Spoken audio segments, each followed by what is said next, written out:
ಮುಖ್ಯವಾಗಿ ಹುಬ್ಬಳ್ಳಿಯಲ್ಲಿ ನಡೆದಂತ 5 ವರ್ಷದ ಬಾಲಕಿ ಮೇಲಿನ ರೇಪ್ ಅಂಡ್ ಮರ್ಡರ್ ಕೇಸ್ನಲ್ಲಿ ರಕ್ಕಸನನ್ನ ಎದೆ ಸೀಳಿದಂತ ಅನ್ನಪೂರ್ಣ PSI ಅನ್ನಪೂರ್ಣ ಅವರಿಗೆ ಇಡೀ ರಾಜ್ಯಾದ್ಯಂತ ದೇಶಾದ್ಯಂತ ದೊಡ್ಡ ಮಟ್ಟದಲ್ಲಿ ಅಭಿನಂದನೆಗಳ ಮಹಾಪೂರ ಹರಿದು ಬರ್ತಾ ಇದೆ.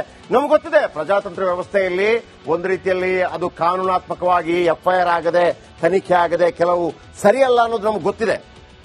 ಹಾಗಂತ ಕೆಲವೊಂದು ವಿಚಾರಗಳಲ್ಲಿ ಇಂಥ ನಿರ್ಧಾರ ಕೈಗೊಳ್ಳದೇ ಇದ್ದರೆ ವೀಕ್ಷಕರೇ, ನಮಗೆ ಕಾನೂನಿನ ಮೇಲೆ ನಂಬಿಕೆ ಹೊರಟೋಗ್ಬಿಡ್ತದೆ. ಯಾಕೆ ಒಬ್ಬಾತ ಎಲ್ಲಿಂದಲೋ ಬಂದಂತವ ಗಾಂಜಾನೋ ಮತ್ತೊಂದೋ ಮಗದೊಂದೋ ಒಂದು ಪುಟ್ಟ ಬಾಲಕಿಯನ್ನು ಒಂದು ಚಾಕ್ಲೇಟ್ ತೋರಿಸಿ ಕರ್ಕೊಂಡ್ಬರ್ತಾನೆ, ರೇಪ್ ಮಾಡುವಂತ ಪ್ರಯತ್ನ ಮಾಡ್ತಾನೆ, ಏನೂ ಆಗ್ಲಿಕ್ಕಿಲ್ಲ, ಕಾನೂನಿದೆ, ಮತ್ತೊಂದಿದೆ, ಲೇಟ್ ಆಗುತ್ತೆ ಅನ್ನುವಂತ ಭಯ ಯಾಕಿಲ್ಲ ಅಂತಂದ್ರೆ ಕಾನೂನಿನಲ್ಲಿರುವಂತಹ ಬಂದೂಕುಗಳಿದೆಯಲ್ಲ, ಅದು ಆಯುಧ ಪೂಜೆಯ ದಿವಸ ಕೇವಲ ಅದಕ್ಕೆ ತಿಲಕ ಹಾಕಿ ಹೂ ಹಾಕಿ ನಮಸ್ಕಾರ ಮಾಡೋದಕ್ಕಲ್ಲ. ಅದರೊಳಗಿನ ಬೆಂಕಿ ಇದೆಯಲ್ಲ, ಅದು ಬೆಂಕಿ ಹೊರ ಬರಬೇಕಾಗತ್ತೆ. ಒಂದು ಮಾಬ್ ಅಲ್ಲಿ ದೊಡ್ಡ ಗಲಾಟೆ ಆಗ್ತಾ ಇರುತ್ತೆ, ಆಗ ಅಲ್ಲಿಯ ಜಿಲ್ಲಾಧಿಕಾರಿಗಳು ಶೂಟ್ ಅಟ್ ಸೈಟ್ಗೆ ಅನುಮತಿ ಕೊಡ್ತಾರಾ ಇಲ್ವಾ? ಕೊಡ್ತಾರೆ ತಾನೆ. ಒಂದಿಬ್ರು ಸಾಯ್ತಾರೆ ತಾನೆ, ಆಗ ಅದು ಲೆಕ್ಕಕ್ಕೆ ಬರೋದಿಲ್ವಾ? ಯಾಕೆ ಅಂತಂದ್ರೆ ಆ ಸಂದರ್ಭದಲ್ಲಿ ಅಲ್ಲಿ ಶಾಂತಿ ಪಾಲನೆಯನ್ನು ಮಾಡೋದೇ ಮುಖ್ಯವಾಗಿರುತ್ತೆ.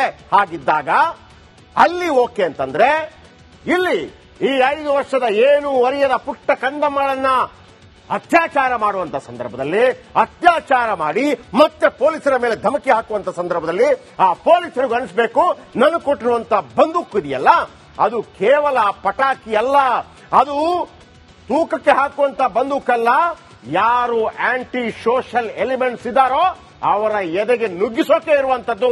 ಹಾಗಾಗಿ ಎಲ್ಲ ಕರ್ನಾಟಕದ ಕನ್ನಡಿಗರ ಪರವಾಗಿ ಮತ್ತೊಮ್ಮೆ ಅನ್ನಪೂರ್ಣ ಅವರಿಗೆ ಸಲ್ಯೂಟ್, ಹಾಗೇನೆ ಅಲ್ಲಿಯ ಕಮಿಷನರ್ ಆಗಿರುವಂತಹ ಶಶಿಕುಮಾರ್ ಅವರಿಗೆ ಸಲ್ಯೂಟ್, ಇಡೀ ಹುಬ್ಬಳ್ಳಿ ಪೊಲೀಸ್ಗೆ ಸಲ್ಯೂಟ್.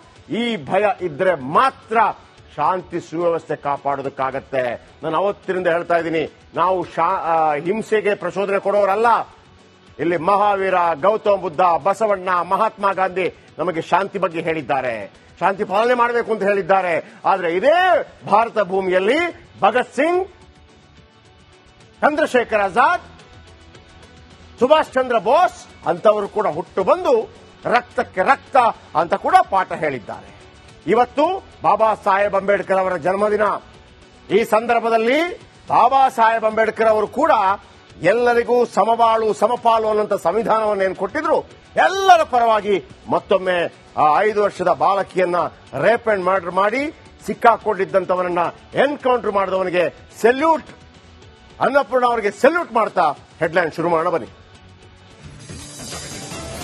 ರಾಜ್ಯದಲ್ಲಿ ಜಾರಿಯಾಗುತ್ತಾ ಜಾತಿ ಗಣತಿ, ಸಿದ್ದರಾಮಯ್ಯ ವಿರುದ್ಧ ಕಾಂಗ್ರೆಸ್ಸಿಗರ ಜಟಾಪಟಿ, ಡಿಕೆಶಿ ಒಕ್ಕಲಿಗ ಸಭೆಯಿಂದ ಕೈಪಡೆಗೆ ಭೀತಿ.